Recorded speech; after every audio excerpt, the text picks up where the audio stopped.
Hey there, it's Eris. I'm back, maybe. Today I am going to do a video about my tarot deck modifications, and I felt compelled to do this video because I've been watching a lot of tarot tube videos lately, and I just love talking about tarot, thinking about tarot, making art about tarot. So uh, I just really love having someone to talk to about that, and who better understand me than people on YouTube who do the same. Even if I'm talking to nobody right now. Um, yeah. So if you're an old viewer, an old subscriber, hi. I've been absent, I'm sorry. Maybe I'll talk about that as we go through the video. And if you're new to my channel, hey, this will probably be the first video. I guess reintroducing myself to YouTube or something. So I've just got a really hot cup of tea here, and it's probably going to be way too hot to sip on just yet, but last year I got the flu really badly, and I bought this tea because I had a leftover cough, and I want to use it all up before it sort of goes brown and old. So it's a breathe free tea from Tinderbox, and the taste isn't actually too bad. It's got marshmallow in it. Just gonna place that off camera a little bit. I'm just gonna take a little sip. Yeah, anyways, let's get into it. So tarot deck mods. I don't have a massive tarot collection. I have maybe 50 or 60 decks, but I heard about the tarot deck mod thing a few years ago, and I was immediately intrigued because I really love the idea of making a deck your own, and if you can't find a way into it, finding a way into it through messing with it. My first ever deck, I remember when I bought it, the first thing I wanted to do was make it grungy and look like I'd had it for years and years, because I was used to like looking at my mum's Waite-Smith deck, and it was well worn, and the sides showed, I guess, the time of it being used. And when I bought my first RWS, it was so white and clean, and I was just so horrified by that because it looked way too pristine. So that's not the case now for that particular deck, but I really love tarot deck modifying. So I'm going to start with showing you what I guess could possibly be called my fails, simply because I just hacked into them with a pair of scissors and went for it and barely thought about what I was doing. And I don't really think of them as fails as such, but they're definitely my first efforts. And I never go for perfectionism with tarot deck modifications. I think the idea of it is simply about making something your own. So the first one I hacked into was the Thoth Tarot, and this is a pouch I made for it as well, including this sort of braided cord. And I really like this pattern, and maybe I'll link it down below because it's really easy to stitch up. And what's great about this particular pouch pattern is once you lay it out, there's like enough space there for a 3-card draw, which I think is really cool. So the Thoth Tarot, normally the copy I had these huge green borders. So the first thing I did was cut the borders off just with a pair of scissors. And you can kind of see that while my eye is not too bad, it has created a slightly uneven finish, but I like that handmade quality that it's been given because of that. And because the borders had on there the titles for the cards, I added them back on with a I think it was like a gold paint marker. You can kind of see it there. So yeah, this was my first effort, and I think as soon as I cut the borders off, I immediately felt like the art was freed much more by that, just cutting them off. And I have been able to use and read with this deck much more, simply because it holds in my hands a lot easier. And I also edged it in the green that's similar to the original color of the borders. So yeah, that was my first shot, and I think it turned out pretty good. I'm pretty happy with it, but some people might not be the biggest fan of the hand cut look, but if you don't mind that, maybe that's something you could look at. I don't know. So that was a Thoth Tarot. The second one that I did was a very similar approach, was the Mary L Tarot, and this was before another edition had been published without borders, because at the time the only edition and that was available of the Mary L had really huge black borders, and I know the creator was very pro cutting the borders off, and that's something I felt like I'd been given the creator's permission to do. So I did very much the same approach as the Thoth Tarot, and I used distress ink to colour the edges in red. And I'm not sure if you can actually get a copy now that has the edges gilded in red, maybe. So I felt like red was just the Mary L colour. I'm really not sure what the later editions sort of look like, but you can kind of see there the pen writing that I used smudged a tiny bit. So I just put like a little code 3C, so obviously 3 of Cups, 4W, 4 of Wands. And in this deck, this is my stalker card, the King of Wands. I love the Mary L Tarot so much. It's one of my favorite like soul decks, I guess.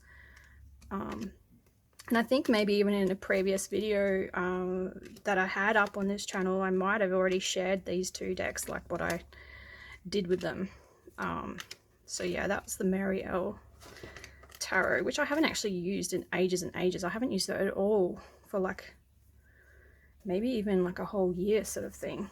And it just sits in this Selena Fennec bag, which doesn't really match the deck. It probably needs a better home.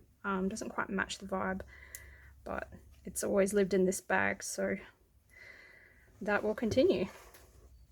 The next deck's just chilling because I just did it before I made this video, so I'm not going to mess with it too much because it's possibly still drying. Normally I lay all the cards out in order to check that I've still got every card in the deck that the deck's supposed to have, but this is the Deviant Moon borderless, and I had another copy of the Deviant Moon that had a border on it, and I traded that for something so that I could get this borderless version of the deck, which is so much better.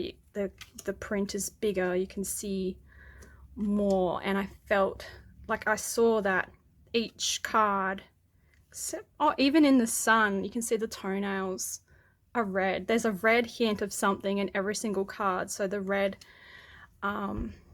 has really gone well, just an edge for that one. And I use a chisel tip Sharpie, which is like my go-to way of edging the deck. So that's my latest mod, is just edging the Deviant Moon tarot. So I'll just show you that one quickly while I'm putting it to one side. The next deck I'm going to share with you is actually my tarot deck that I made, the Penumbra Tarot.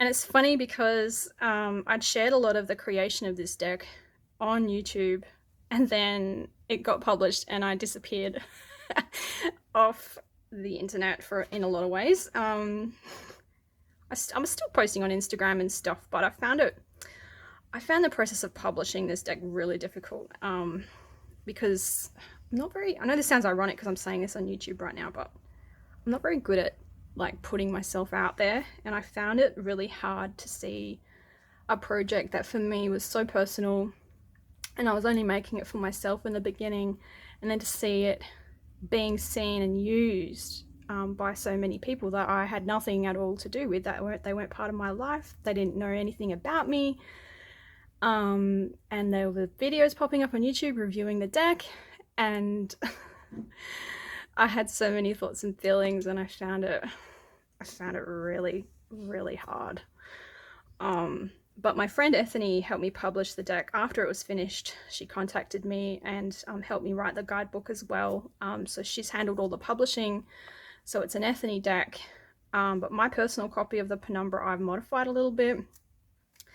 It comes originally with fire gold gilding, and gilding as like similar, same color that's on the back. So gilding's not really something I love a lot for me, myself personally. Like, I have a lot of decks that are gilded that I really love, and I think it suits the deck, but for my own personal copy, I really wanted to edge it in black. So what I did was I sanded each card individually, which took ages, and then edged it with black. So this is the Penumbra Tarot, and this is the pouch I made for it to hang out in for a bit.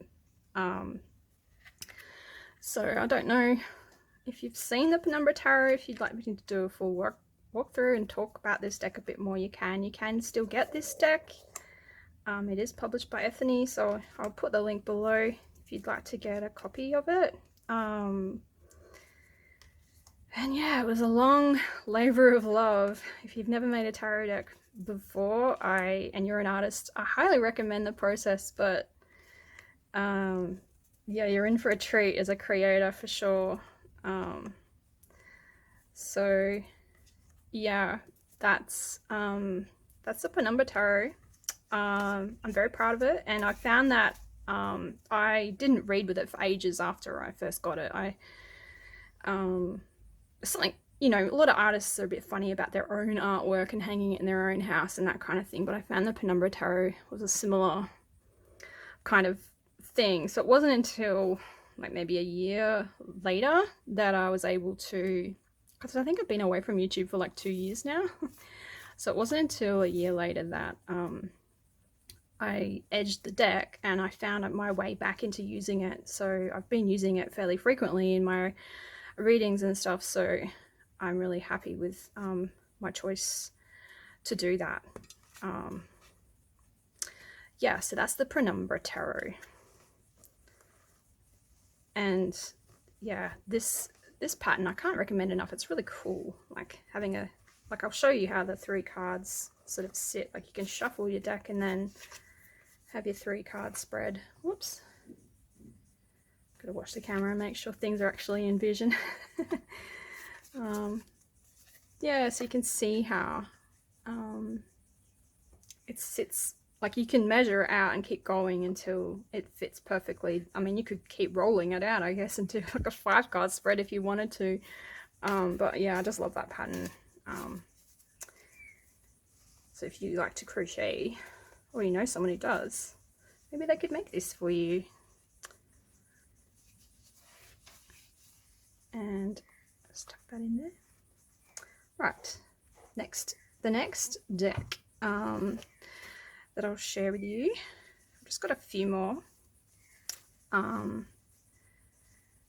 This one, I keep forgetting what it's called. I got this in a magazine subscription, and it was the reason why I started subscribing to magazines. The Total Tarot magazine. It's the Radiant Wise Spirit Tarot, which is an RWS deck. I think colloquially it was known as the Dirty Pam. I'm not 100% sure about that because I sometimes get my facts wrong, but what makes this appealing to me is that slightly grungy look. And I was sort of talking about that at the start of the video, how I really wanted my original RWS to have a bit more of that grungy look, and this deck like achieves that. So I had to trim it, I just had to, and I edged it, and when I cut it I also did a little black, when I did the edging I also did a little black border, which is a little imperfect, as you can see a little on that card, but I really like how it looks. I like how it fits so nicely in my hand. This is probably my go-to reading deck now. If I was to read for someone else, this would be the deck that I would grab, simply because the imagery is so recognizable. This one and the Penumbra. Yeah, and I love how snugly they fit and they're really easy to shuffle. And I actually didn't hand cut these. I used a trimmer, so my mod game has leveled up slightly now that I have a trimmer. To pretty much exclusively got it for trimming tarot decks. So yeah, I love how this one looks, and I love the backs as well. And it sits in a little temperance pouch, which I also got in that tarot magazine subscription. And now I'm overwhelmed by decks that I probably never would have gotten otherwise. But yeah, it's been really interesting getting different decks. So yeah, that's that one. And for my next trick, I will show you my copy of the Bonefire Tarot. This is another deck that I really like, but I've had a hard time reading with it because of the way it looked publishing wise. So there's now another edition which I'm contemplating getting because I love this deck. I love this creator whose name is now escaping me. That's so bad. Hang on.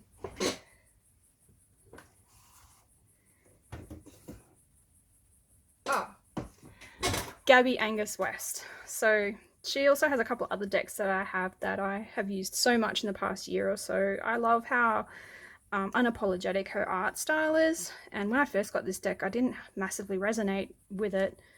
I think because the shiny nature of the cardstock, and I think also the border. This is almost like a vignette style. But I've found that since edging it, and I've edged it in both purple and red, so this is my first time trying edging in multiple colours. I've been able to find my way into it a little bit more, paired with some of her other decks as well. So this is the Bonefire Tarot. I think there's a new edition out now that has a linen stock finish, and even some of the cards were redone. And I love the book, the guidebook. I just love how the guidebook was written by the artist. And that's something I am really keen on sort of being inspired by with my next tarot deck that I'm creating. Having that big thick guidebook that really digs into the cards. How good is the King of Coins? Sorry, I'm not framing this very well. I'm not watching the camera. It's such a fun deck. That's, yeah, the purple and the red works out really well for that. So that's the Bonefire. And then last but not least, this one's probably my craziest mod that I've done. I'm so scared. I'm a bit nervous. I feel like I'm going to get the name of the deck wrong. So let's just give me a sec. The Wildwood Tarot, sorry. There's so many decks with similar names. I feel like I'm going to get it wrong. So this is the bag I made for the Wildwood Tarot. I love the art in the Wildwood Tarot, but the borders again were just so huge and really prevented me from finding a way into the artwork. So I did a number on it, as you will see in a second. So not only did I trim the Wildwood, but I also contacted the backs. So this has been my craziest mod yet. This isn't for everyone's taste what I've done here, because as you can see, because I've contacted the backs, it's so much thicker now, and I have to change up my shuffling style to, you know, get into this. But the art is so beautiful and powerful that I feel like the trimming was a must, because I feel like the art is like trapped by the white borders and trimming frees it. So I wanted to leave the titles in because the Wildwood Tarot goes a bit off the standard meanings for the cards, and I just needed to know what I was dealing with, and I wasn't willing to do what I did to the Marielle and the Thoth, because I wasn't 100% happy with the way that looked, and yeah, I just wanted to keep that in there. And I think I like the slightly longer style anyway. It's been edged in like a copper, with a copper Sharpie. You probably can't see it very well in that light, but I think the copper looks nice. It reminds me of like wood or something, and ideally I would have gotten like wood grain contact for the back, but it's just plain black. This took me forever. It was such a massive trip trying to edge each of these, so you can sort of see how that's gone. Again, like I said, it's not to everyone's taste. It's held up pretty well, like it's not peeling off or anything like that. That being said, I haven't, ironically enough, worked with this much since I modded it, but I want to change that this year. I want to really get into the book and find my way around this deck. Oh, I love the Queen of Bows, this beautiful hair. So many of these cards I love so much. So that's the Wildwood Tarot, and this is the pouch. I think I'm really happy with the pouch as well. I think I love the way that it looks. This wool, I have another similar wool like this in like purples and golds, and I think I want to make another one for maybe the Penumbra. I don't know. Penumbra's pretty happy in the purple, but yeah, just upcycled fabric for the cord. So those are all my deck mods, and yeah, I will see you next time. So thanks for watching. Bye now.